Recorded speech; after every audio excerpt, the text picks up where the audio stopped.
요나서 1장 2절을 보겠습니다.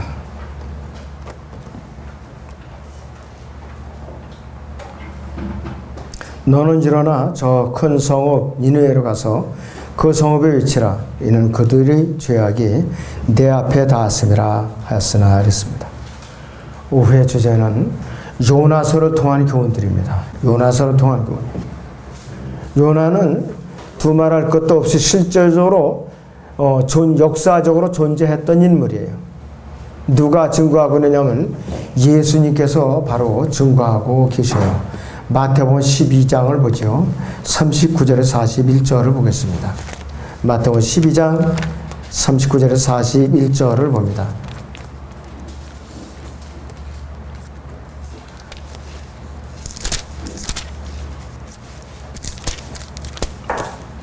마태복음 12장 39절부터 41절까지 봅니다. 그러나 주께서 그들에게 대답하여 말씀하시기를 악하고 음란한 세대가 표적을 구하나 선지자 요나의 표적밖에는 줄 표적이 없도다. 요나가 사흘 낮과 사흘 밤을 고래 뱃속에 있었듯이 인자도 그처럼 사흘 낮과 사흘 밤을 땅의 심장 속에 있을 것이라. 심판 때에 니느웨 사람들이 이 세대와 함께 일어나서 이 세대를 정죄하리니 이는 그들이 요나의 전파로 회개했기 때문이라. 그러나 보라, 요나보다도 위대한 이가 여기 있느니라 그랬습니다. 이 요나는 실제적으로 역사에 존재했던 인물이라고 예수님께서 직접 증거한 인물입니다. 또 요나가 큰 물고기 뱃속에 들어가서 이제 3일, 4일 낮과 밤을 들어갔다가 다시 나와서 살게 되었다는 것은 뭐냐면은 예수님 자신이 무덤에 이제 성경대로 죽으시고 장사됐을 때가 성경대로 셋째 날에 살아나신 사흘 밤낮 그거에 대한 표적이고 예표인 것이에요. 요나는 아주 매우 편협하기 이를 데 없는 사람이에요. 북왕국 이스라엘 사람인데 이방인 성읍에 증거하는 것을 꺼렸어요. 그러니까 그들이 원수인 북왕국의 원수인 아시리아가 그가 말씀을 선포해서 회개하는 것을 싫어했다 이것이. 하나님께서 니느웨 성읍을 아끼시는 데에서 굉장히 불만을 품고 화를 냈던 사람이에요. 요나는 하나님의 보내심을 받고 죽은 자 가운데서 살아나시며 이방인들에게 구원을 전해 주시는 분으로서 예수 그리스도를 예표합니다. 전체 저자는 말할 것도 없이 요나예요. 1절 다시 봅니다. 주의 말씀이 아미테의 아들 요나에게 임하여 말씀하시기를 그랬어요. 아미테라고 하는데 요나는 의미가 비둘기라는 뜻이에요. 요나의 의미는 비둘기라는 뜻입니다. 그리고 요나의 아버지 아미테는 진리를 말하는 이러한 뜻을 갖고 있어요. 요나의 아버지는 진리 또는 진리를 말하는 이 의미가 있습니다. 요나는 스불룬에 있는 가스헤펠 성읍의 출신이 지명까지 아주 구체적으로 나와 있어요. 여호수아서 19장을 보죠. 여호수아서 19장 10절에서 13절을 봅니다.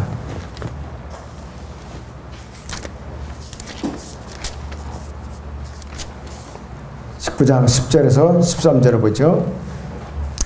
세 번째 제비는 스불론 자손을 위하여 그 족속대로 나왔으니 그들 유업의 경계는 사리까지 이르렀으며 그들의 경계는 바다와 마랄라로 올라가서 닷바셋에 다다르고 용르암 앞 강에 다다르며 동편 사리스로부터 돌아 해 뜨는 편을 향하여 키슬로 타보리 경계에 이르고 타브라스로 나가서 야피아로 올라가서 거기서부터 동편으로 기타 해편을 지나 이타 키신에 이르며 렘몬 메도아로 나온 길을 네아까지 가며 그 경계는 북편으로 돌아 한나도서에 이르며 그 끝은 입다엘 골짜기더라 했습니다.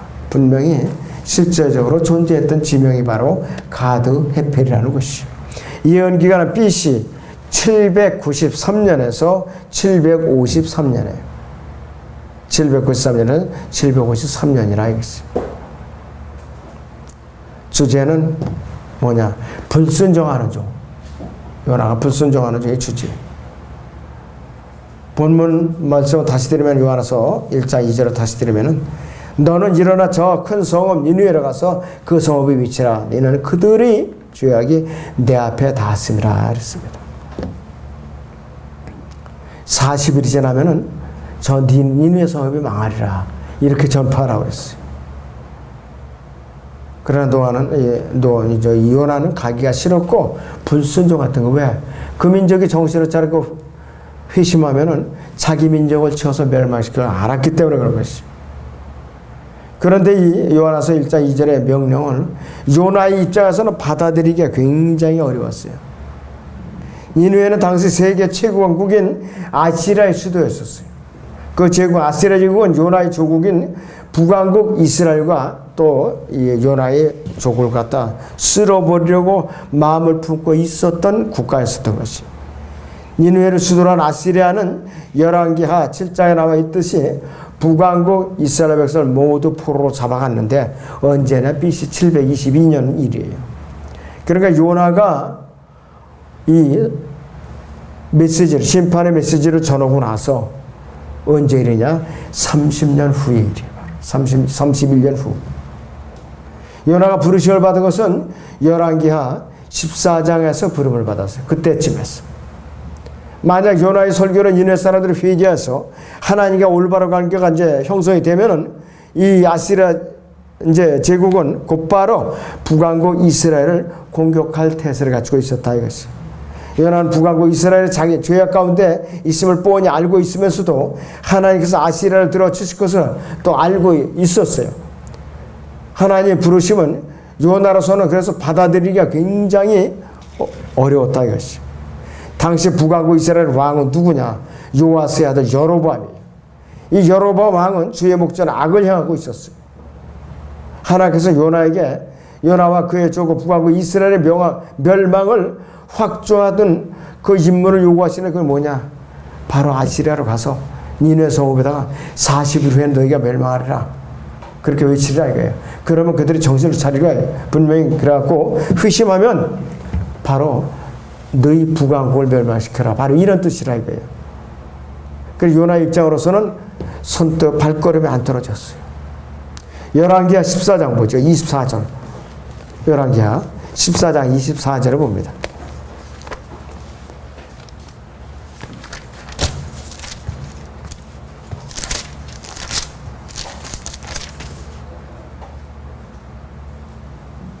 자, 23절부터 유다의 요아스 왕의 아들 아마시아 제15년에 이스라엘을 요아스 왕의 아들 여로보암이 사마리아에서 치리하기 시작하여 40일년간 치리했더라. 그가 주의 목전에 악을 행하였으니 그가 이스라엘로 죄를 짓게 한 느바스의 아들 여로보암의 모든 죄들로부터 떠나지 아니었더라.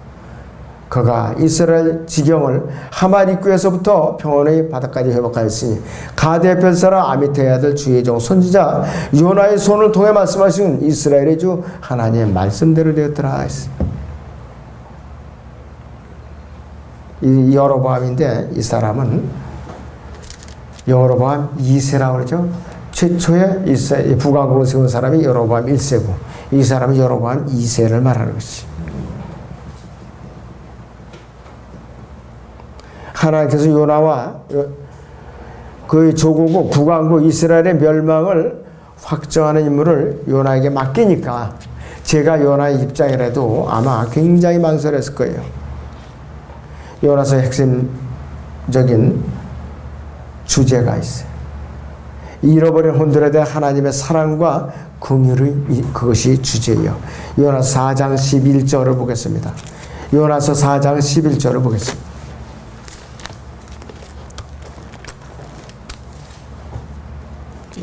네, 4장 11절을 보시면은 이렇게 언급을 하고 있어요.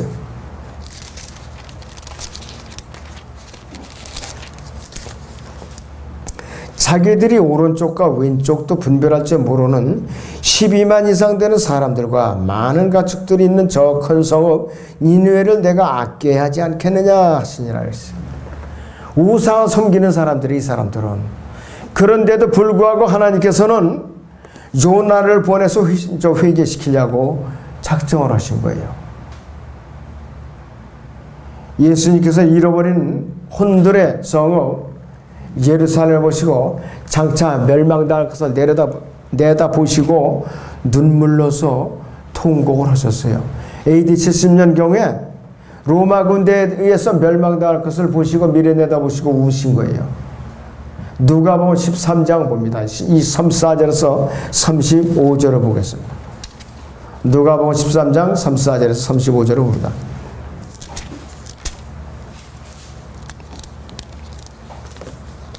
예루살렘아 예루살렘 선지자들을 죽이며 너에게 보낸 사람들을 돌로 치는 자야. 마치 암탉이 자기 병아리들을 날개 아래 함께 모으듯이 내가 얼마나 자주 네 자녀들을 모으려고 하였더냐.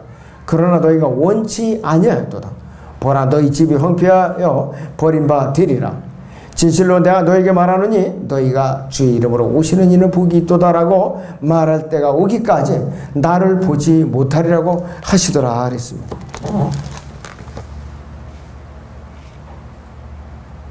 하나님께서는 불순종하는 요나를 위해서 요나서 2장에서는 큰 물고기, 꼭 고래죠. 물고기를 보내셨어요. 그럼 물고기를 뱃속에다 집어넣으셨어요. 요나서 4장에서는 박넝쿨을 준비해가지고서 떼약볕을 가려주셨어요. 박넝쿨을 자라나니까 벌레가 갉아먹게 했죠. 요나가 불평을 했어요. 그러니까 또 바람을 보내셨죠. 요나가 박농쿨 씨앗을 뿌리지도 않고 가꾸지도 않았는데 하나님께서는 네가 그렇게 거저로 즐기는데 하나님께서는 내가 박농쿨을 아끼거늘 너는 12만 명이나 되는 저 니느웨 성읍에 있는 사람들을 왜 그렇게 몰인정하게 대하느냐 이것이에요. 그래서 요나는 부끄러운 선지자라 이것이. 하나님이 인내하심에 대한 교훈이 요나서 1장 전체예요. 요나서 1장 전체가 하나님의 인내하심에 대한 교훈이라 이것이. 자, 그런데 이 요나는 참으로 굉장히 아주 어떤 면으로 낯이 두꺼운 사람이에요. 요나가 하나님 면전에서 타시스를 하는데 이 타시스는 지금의 스페인이라는 국가죠. 일리 도망해서 요파로 내려가서 타시스로 가는 배를 타서 따겠어요. 선지자로서의 부름을 포기하고 거절했던 거예요. 요나는 그 하나님 면전에서 도망할 수 없다는 사실을 알고 있었는데도 불구하고 하나님으로부터 선지자의 부르심과 설교자의 부르심을 포기하고 만 것이에요. 그는 스스로 배교한 설교자가 만 것이에요.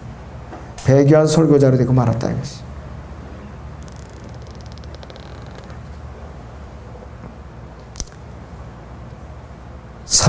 요나서 1장 3절부터 보세요. 요나는 주의 면전에서 타시스로 도망하기 위하여 일어나서 요바로 내려가서 타시스로 가는 배를 만났더라. 그래 그가 주의 면전에서 피하여 그들과 함께 타시스로 가려고 뱃삭을 집으라고 배에 탔더라. 그러나 주께서 큰 바람을 바다로 보내셨더니 바다에 큰 폭풍이 일어나서 배가 거의 부서지게 된지라. 그때 뱃사람들은 두려워서 각자 자기 신에게 그들이 배를 가볍게 하더라. 부르짖고 배에 있는 물건들을 바다에 던져 그들이 배를 가볍게 하더라. 그러나 요나는 배 밑으로 내려서 누웠고 잠이 들었더라. 이러고도 시침이 딱 뛰고 잠이 든 거예요. 그러므로 선장이 그에게 가서 그에게 말하기를 오 잠자는 자야 어찌 된 일인가 일어나 네 하나님께 구하라. 혹시 하나님께서 우리를 생각하시어 우리를 멸망하지 않게 하실까 하노라 하더라. 또 그들이 각자 자기 동료에게 말하기를 오라 우리가 제비를 뽑아 누구의 탓으로 이런 재앙이 우리에게 닥쳤는지 알아보자 하고 그들이 제비를 뽑으니 그 제비가 요나에게 떨어졌더라 했습니다.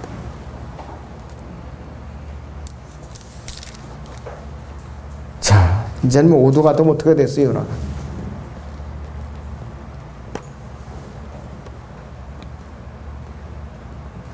(11절에) 보니까 그때 그들이 그에게 말하기를 우리가 너에게 어떻게 하여야 이 바다가 우리에게 잠잠하겠느냐 하였어요. 이는 바다가 개에서 움직여서 하나어졌으니 그가 그들에게 대답하기를 나를 들어 바다에 던지라. 그리하면 바다가 너에게 잠잠해지리라. 이는 나로 인하여 이 폭풍이 너에게 임한 것을 내가 알기 때문이라더라. 그럼에도 그 사람들이 배를 육지에 데리고 애써 노르짖었으나 그렇게 할 수가 없었으나 이는 바다가 계속 움직여 그들에게 사나워졌습니다. 그러므로 그들이 주께 부르짖어 말하기를 주여 우리가 주께 간구하고 우리가 주께 간구하니 이 사람의 생명으로 인하여 우리를 멸하지 마시며 무죄한 피를 우리에게 돌리지 마소. 이는 오 주여 주께서 기뻐하시는 대로 행하셨습니다 하고 그들이 요나를 들어 바닷속으로 던지니 바다가 그 사나움에서 그쳤더라 그랬습니다. 그러자 그 사람들이 주를 심히 두려워하며 주께 희생제를 드리고 소원하였더라 그랬습니다. 그때 주께서는 요나를 삼킬 큰 물고기를 예비하였으니 요나가 그 물고기 배에서 3일날과 밤을 있었더라 그랬습니다. 이방인들은 하나님께 부르짖고 있었던 거예요. 요나는 시침이 떼고 배 밑에서 잠을 자고 있었어요. 이방인 이교도들만도 못한 짓을 한 거예요. 요나가. 자, 들통이 나죠. 요나가 타락한 원인이 무엇인가? 첫째는 요나는 하나님의 뜻에 대해서 잘못된 태도를 가지고 있어요. 너무 힘들고 위험하다고 여긴 거예요. 아이고 내가 잘못하다 맞아 죽지. 칼에 맞아 죽지. 까딱하면 큰일 나지. 걱정부터 앞섰던 거예요. 요나 4장 1절에서 2절을 봐요. 요나 4장 1절에서 2절을 봅니다. 그러나 그 일이 요나를 심히 불쾌하게 하였으니 요나가 매우 노하였더라. 그가 주께 기도하여 말씀드리기를 내가 주께 간구하니 오 주여 이것이 내가 아직 고국에 있었을 때 내가 말한 것이 아니었나이까. 그러므로 내가 앞서 타시스로 도망갔으니 이는 주께서는 은혜로우신 하나님이시며 자비로우시고 노하기를 더디하시며 매우 인자하시고 재앙에서 스스로 돌이키심을 내가 알았습니다. 그랬습니다.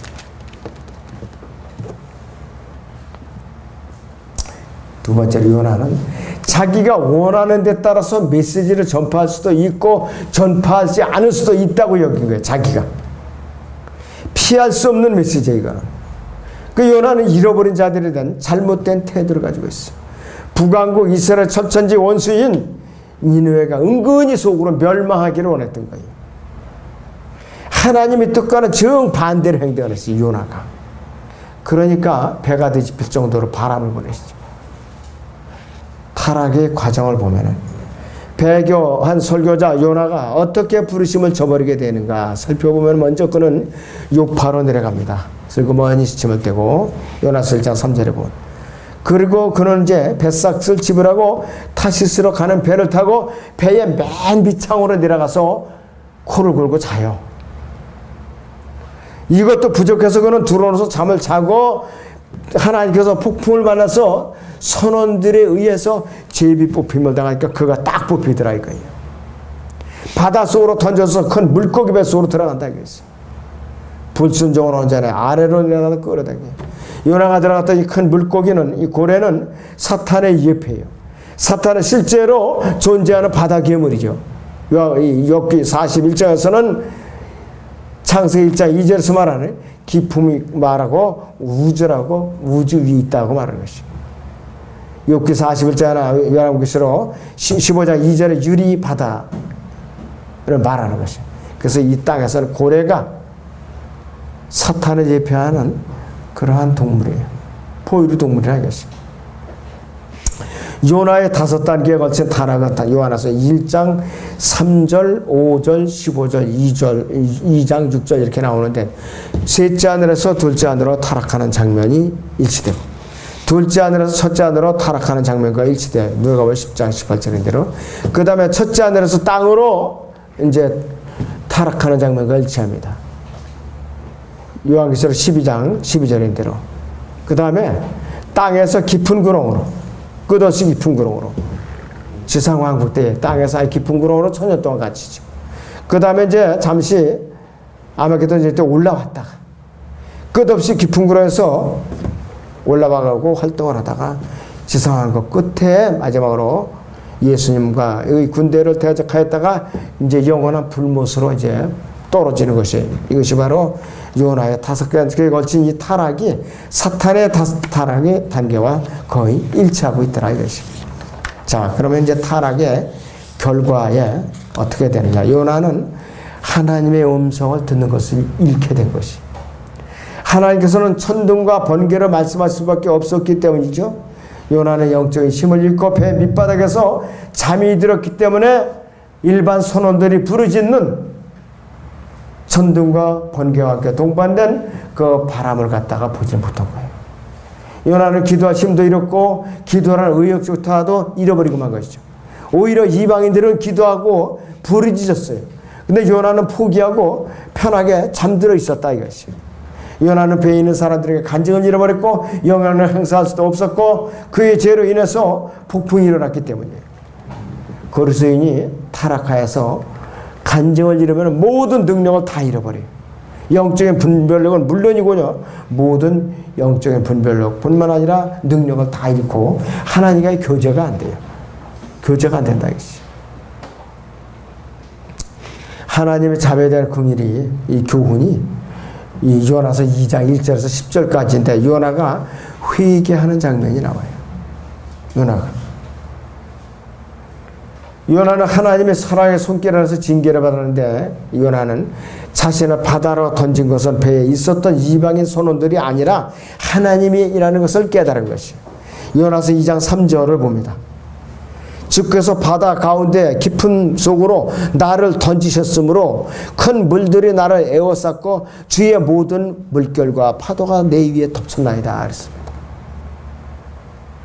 이방인 선원들의 손길에서 던져졌지만은 하나님께서 던진 것을 알았던 것이. 거리서인이 죄로 인해서 시련에 닥쳤을 때에 하나님께서 다루고 계심을 인식하는 것은 너무나도 중요한 거예요. 하나님께서 자기를 다루시는 걸 알지 못하고 계속해서 딴짓을 하니까 큰 문제라 이것이. 요나는 하나님의 임재조차 잃어버렸고 마귀의 거짓말을 이제 믿게 되었고 자신이 지은 죄에 대한 진정한 회개를 갖다 했는데 요나서 2장 8절 9절을 봅니다. 거짓된 우상들을 섬기는 자들은 그들 자신의 자비를 버리나 나는 감사의 목소리로 주께 희생제를 드리겠으며 내가 서원한 것을 갚겠나이다. 구원은 주께로부터 오나이다 하였더라 했어요. 요나는 마음으로 하나님께 용서를 구했고 그의 마음은 구약의 규례대로 성전을 향한 것이. 요나는 하나님께 순종을 했고 부르짖었고 하나님께서는 그를 용서해 준 거라 이것이. 드디어 요나가 니느웨 성으로 들어갑니다. 요나서 3장 1절에서 10절까지야 니느웨가 회개하는 내용을 기록을 한 것이. 그래서 요나 3장의 핵심 단어는 큰이라는 말인데 요나는 하나님의 메시지를 전하기 위해서 큰 성 니느웨 성읍에 들어왔는데 당시 니느웨 성읍은 아시라의 수도였고 자기들이 오른쪽이나 왼쪽도 분별할 줄 모르는 12만 명에서 사람들과 많은 가축이 살고 있었는데 또 니느웨는 심히 아주 죄악으로 가득 찬 그런 성읍이었어요. 적들에게는 전혀 동정심이 없어요. 무자비하게 적이고 잔인한 백성이에요. 심지어는 아기를 가진 유모도 산모도 그냥 배를 갈라갖고 애를 갖다 내던지는 그러한 잔인한 자들이라겠어요. 난폭함으로 말하면 세계 제일이라겠어요. 하나님께서 요나를 불러서 이 죄악된 이방 민족에게 말씀을 전하게 하고 이들이 하나님의 진노를 피하고 또 용서받게 하는 큰 사명을 맡기셨다 이겠어요. 그래서 요나는 이 메시지를 전하기 위해서는 니느웨에 대한 그 죄악된 선입관을 극복을 잘 해내는데 이게 실패했다 이것이. 40일이 지나면 니느웨가 무너진다. 요나의 메시지를 듣는 니느웨는 왕으로부터 일반 백성이 이르기까지 가장 낮은 자에 이르기까지 금식을 하고 굵은 벼옷을 입고 회개를 했죠. 하나님께서 니느웨 백성을 죄악된 길에 돌이키신 것을 보고 니느웨 성읍을 멸망시킬 것을 처리하신 거예요. 예수님께서는 완악한 유대인들을 향해서 마태복음 12장 39절에서 41절까지 니느웨 성읍을 예로 들어서 설교하시면서 회개할 것을 촉구했어요. 그 요나서 3장 1절부터 10절까지를 자세하게 봅니다. 주의 말씀이 요나에게 두 번째 임하여 말씀하시기를 일어나 저 큰 성읍 니느웨로 가서 내가 내게 명하여 전파하라고 하신 것을 그 성읍에 전파하라 하시니 요나가 일어나서 주의 말씀에 따라 니느웨로 가니라. 그때 니느웨는 3일 길이나 되는 심히 큰 성읍이었더라. 요나가 그 성읍에 들어가 하룻길을 시작하고 그가 부르짖어 말하기를 40일이 지나면 니느웨가 무너지리라 하였더라. 그래야 니네 백성이 하나님을 믿고 금식을 선포하며 굵은 벼슬을 입었으니 그들 중에 가장 큰 자로부터 가장 작은 자리까지니라. 소문이 니네 왕에게 이르자 왕이 그의 보좌에서 일어나 그의 왕복을 벗고 굵은 벼슬을 입고 제에 앉았더라.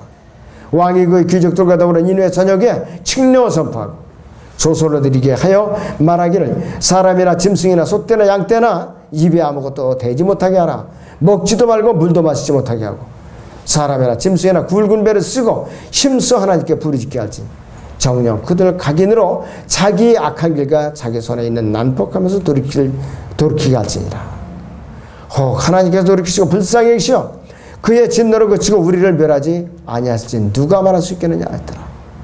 하나님께서 그들이 행함을 보시니 그들이 약한 길에서 돌이키는지라. 그러므로 하나님께서는 그들에게 내리시겠다고 말씀하셨던 재앙에서 돌이키시고 그 일을 행하지 않으셨더라 했습니다. 요나가 처음부터 겁을 집어먹어요. 처음부터. 두 번째는 질투심이 나는 거예요. 이민족이 회개하면 우리가 죽는다 이거예요.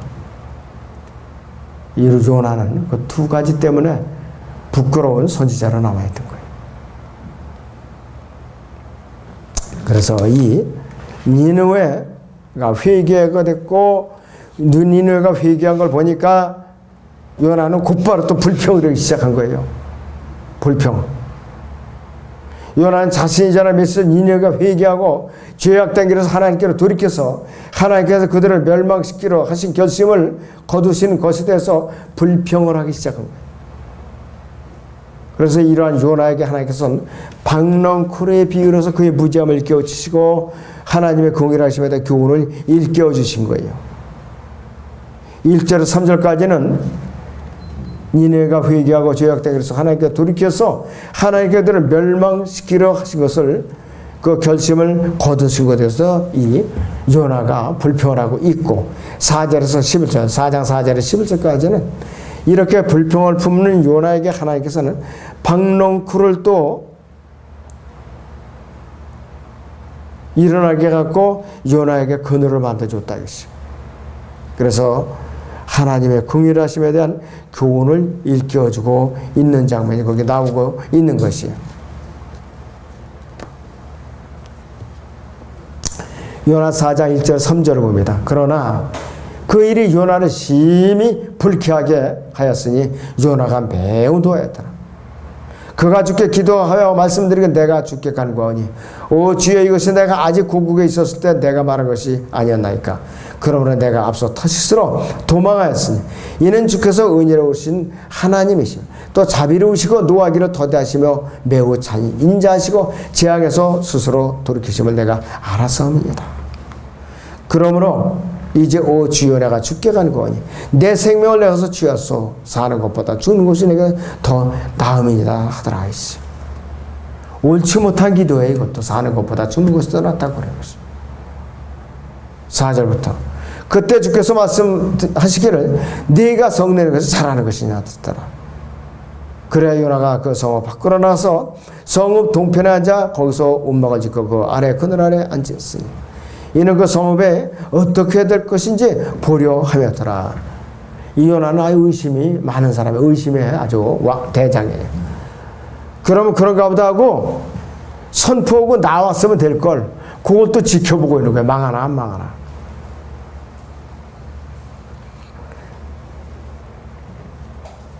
6절부터 보니까 그때 주 하나님께서 박넝쿨을 예비하사 요나 위로 올라가서 이는 그의 머리 위에 그늘이 지게 하여 그의 슬픔에서 그를 구해내시려 하였더라. 그러므로 요나가 그 박넝쿨로 인해 심히 기뻐하더라. 그러나 그 다음날 아침에는 하나님께서 벌레 한 마리를 예비하시어 그 박넝쿨을 상하게 하시니 그것이 시들었더라. 해가 솟아오르자 하나님께서 몹시 뜨겁게 동풍을 보내시고 예비하시고 해가 요나의 머리를 쬐니 요나가 기전에 스스로 죽기를 바라며 말하기를 사는 것보다 죽는 것이 더 낫겠나이다 하더라. 하나님께서 요나에게 말씀하시기를 네가 그 박넝쿨로 인하여 화를 내는 것이 잘하는 것이냐 하시니 그가 말하기를 내가 죽는다 할지라도 그 성내는 것이 잘한 것이 옵니다 이렇게 했어요.